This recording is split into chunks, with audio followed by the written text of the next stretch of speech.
like the basic description of who this individual was, someone who fought against Russia during the Second World War. That should not have passed a basic smell test. That should have led to any number of the people in the RCMP protocol, the Prime Minister's office, all of those that were involved in this visits to ask more questions about it. This Guy's Garage. Like and subscribe. We can choose to begin the healing of the pain that was caused in the House of Commons last Friday. And that healing begins with finding out what happened. How did this occur? How in God's name did this occur? And we in the House are not the only ones left wondering how this happened.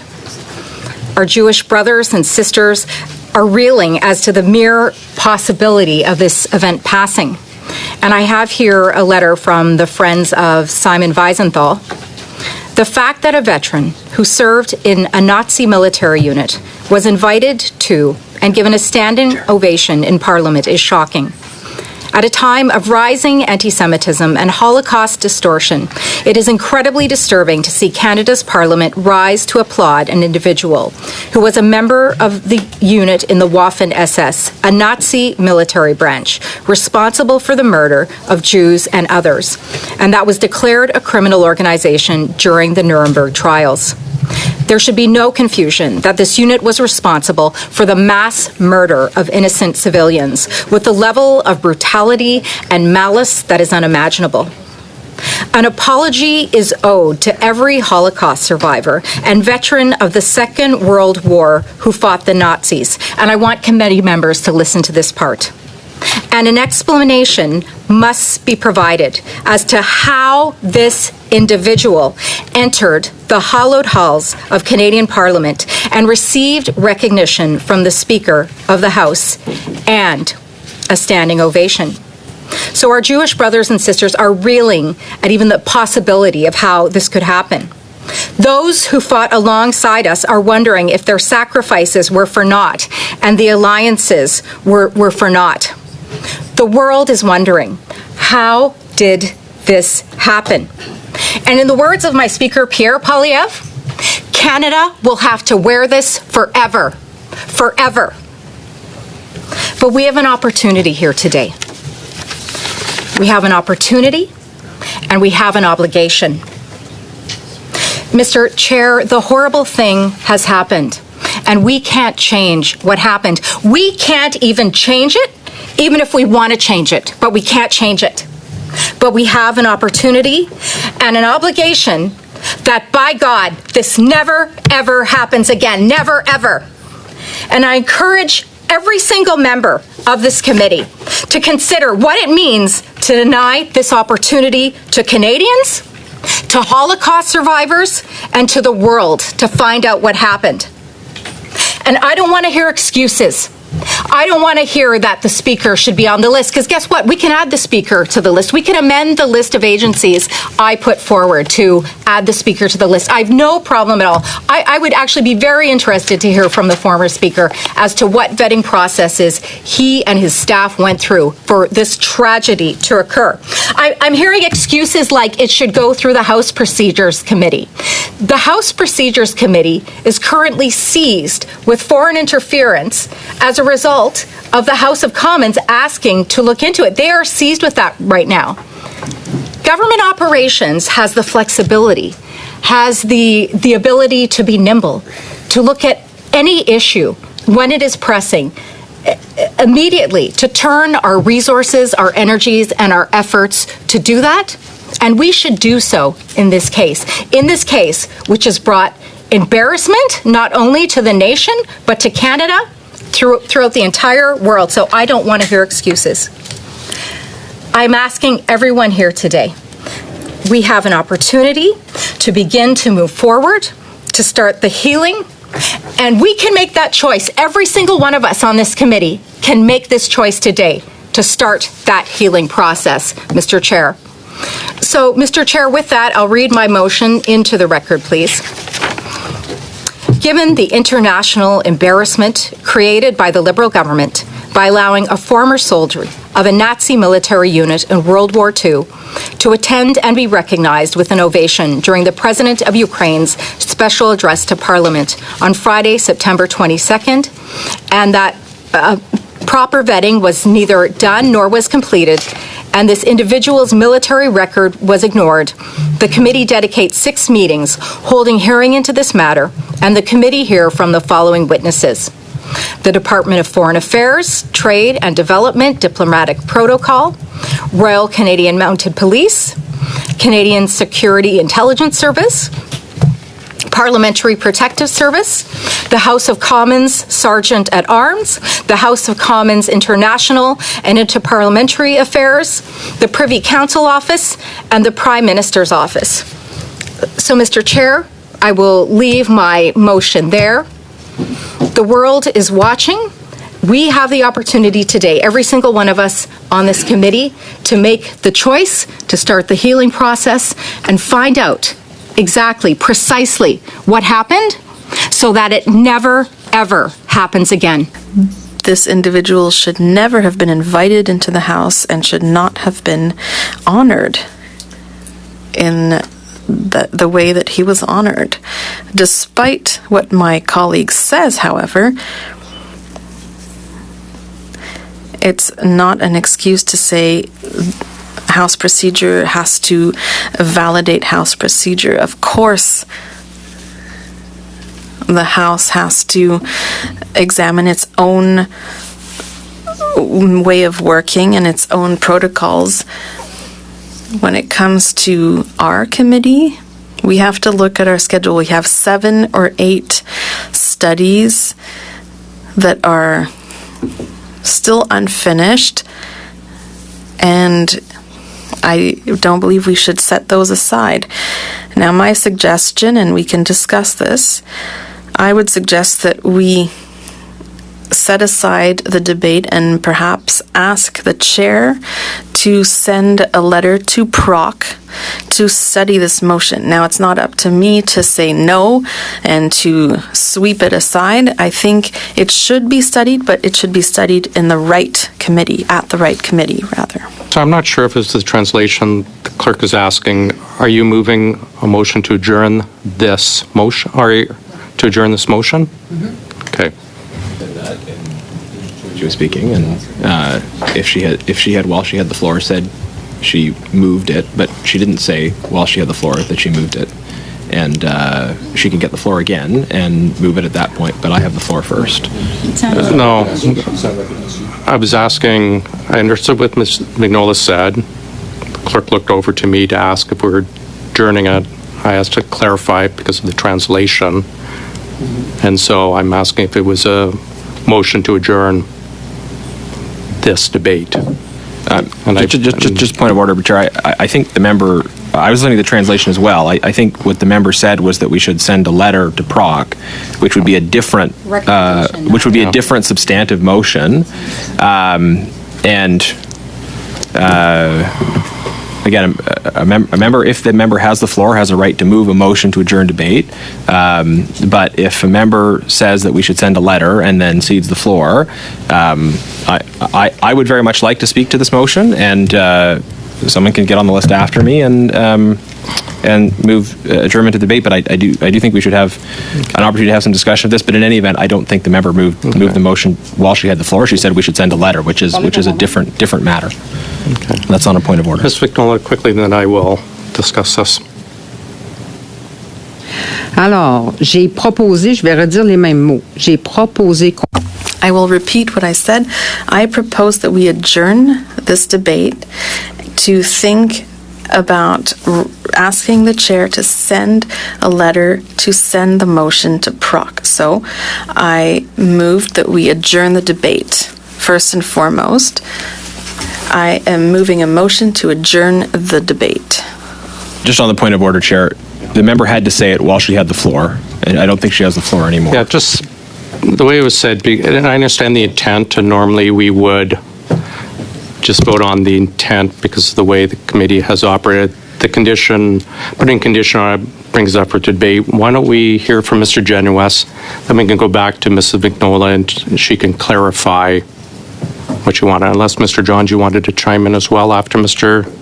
Genuis? You're the chair. I'm asking you. So, Mr. Genuis, then Mrs. McNola, then yourself. Yes, just leave it like that. Obviously, the majority of the committee will have its will, but I hope that we have an opportunity to at least have some discussion here today, because I think there's a lot of important points that need to be aired on this. So I wanted to just start by sharing a little bit of personal context, and that is I haven't spoken on this issue yet, but it's personal for me. My grandmother was a Holocaust survivor, and I share in the shock about what happened on Friday. I personally wasn't here when it happened, so I only found out about it afterwards. And so for me, growing up, knowing about the Holocaust and World War II was obviously really important. It was a part of my family's history as well as world history. And my parents always emphasized the importance of knowing about history, of how learning about history is how we avoid repeating it, how we learn from the mistakes of history, and how it's especially important for us to learn about these darker moments in our collective history, so that we can prevent these grave evils from repeating themselves. And the promise that was made to my grandmother's generation, the promise of never again, of not allowing genocides to happen in the future, is one that we have obviously failed to deliver on. We have rising anti-Semitism around the world, including here in Canada. And by my count, there have been 4 instances in the time I've been a member of Parliament where this House has recognized contemporaneous acts of genocide. So we know genocide continues. And this, again, just underlines the importance of knowing world history, of knowing our history, and having that inform the decisions that our institutions make. And one of the things about this that's so shocking to me is that we have a whole apparatus of government that is responsible for security, for protocol, for ensuring the success of these visits. And for any of the people involved in this process, it should just not have passed the basic smell test, like the basic description of who this individual was, someone who fought against Russia during the Second World War. That should not have passed a basic smell test. That should have led to any number of the people in the RCMP protocol, the Prime Minister's office, all of those that were involved in this visits to ask more questions about it. And there's a whole painful history in this country of conflict around people who came to Canada, who had been members of the Waffen-SS, and so for people to not have known that history. And I think we need to underline that the Prime Minister is ultimately responsible for this apparatus. The RCMP, the House of Commons Security reports to the RCMP. There are this is and this is, I think this is important from a process perspective, because I understand that some members want to say this isn't a government operations issue. This is a procedure and House Affairs issue. And I agree with my colleague who said, the Procedure and House Affairs Committee is already seized with the issue of foreign interference, and pushing this over to Procedure and House Affairs is a way of, I think, frankly, trying to bury the discussion of it. But moreover, this isn't just a question of procedure and House activities. This is a question of the operations of government, and as such, we need to be looking at the Operations Committee. And it suits the framing of some members who want to avoid looking at the responsibility of the government and government operations for this outcome by saying, no, it's just the House of Commons. But this was a state visit.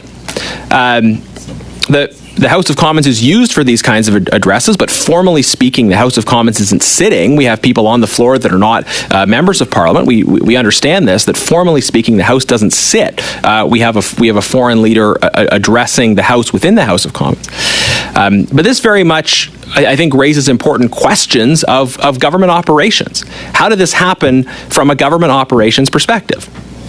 So when members say, let's put it over as a procedure and House issue, it's not a procedure and House issue fundamentally. It is more fundamentally a government operations issue, and we need to be able to ask those government operations questions, which I think includes looking at how there was such historical ignorance within the processes that were ultimately, I think, responsible to the Prime Minister and the government. Such ignorance of the debates that have happened in Canada around the Waffen-SS and of the history of the Holocaust itself. Chair, the sad thing is that we're living through a time when the term Nazi is regularly thrown around as a political insult, apparently by people who don't seem to have a basic understanding and recollection of the history of Nazism. This is deeply troubling, and it contributes, I think, to the concern about what happened last Friday.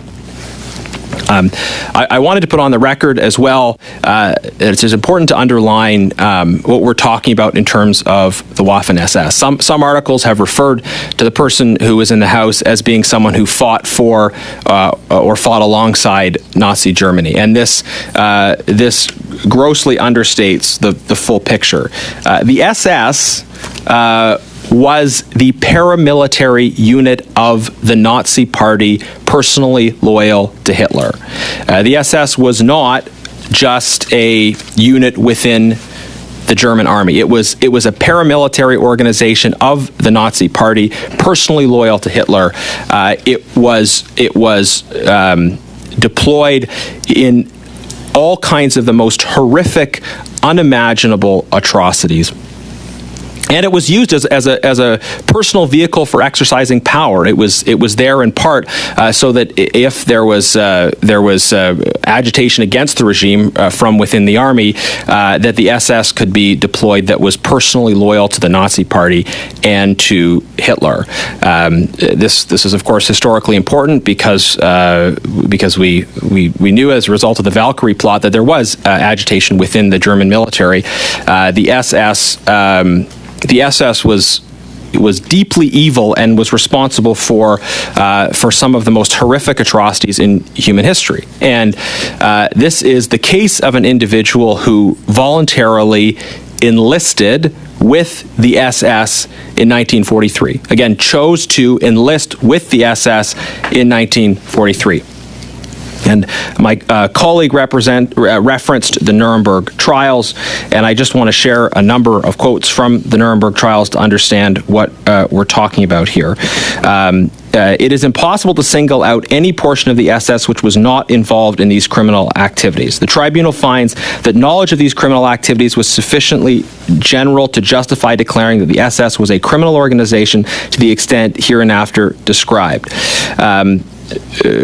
Going on, there is evidence that the shooting of unarmed prisoners of war was the general practice in some Waffen-SS divisions. Units of the Waffen-SS and Einsatzgruppe operating directly under the SS main office were used to carry out these plans. These units were also involved in the widespread murder and ill treatment of the civilian population of occupied territories under the guise of combating partisan units. Units of the SS exterminated Jews and people deemed politically undesirable by the SS, and their reports record the execution of enormous numbers of persons. Waffen-SS divisions were responsible for many massacres and atrocities in occupied territories, such as the massacres at Oradour and Ladice. So, Chair, again, we have a situation in which the term Nazi is increasingly thrown around as a political insult on Twitter and social media and other places, even by political leaders. But we have, I think, a declining understanding of what of the horrors of this period, of the roots and causes of this totalitarian evil, and I would I would commend to all members of the public just the importance of understanding history and understanding this period in particular as we commit ourselves to the principle of never again. And as the Government Operations Committee, we need to understand what happened as a matter of government operations.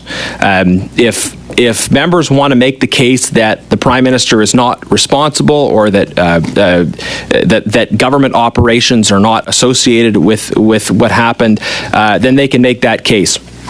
But let's not bury it. Let's not hide it. Let's not pretend that there aren't operations of government questions that need to be asked and considered. So now is not the time for excuses or punting it to other committees. Government operations is the place to do it, and it's because it's a government operations issue as well as because of the issues that are already on the table at Procedure and House Affairs. So I hope that members will consider this reality and take a stand for remembering and learning from history, getting to the bottom of what happened, and holding powerful people accountable for this grave stain on our national reputation. Thank you. Go ahead, Ms. Vignola. I would like to now table a motion to adjourn the debate. Thank you. So we'll just go to a quick vote for adjourning the debate on the motion, on Ms. Kusi's motion. We'll do a recorded division. Mr. Juari. Support. Ms. Atwin.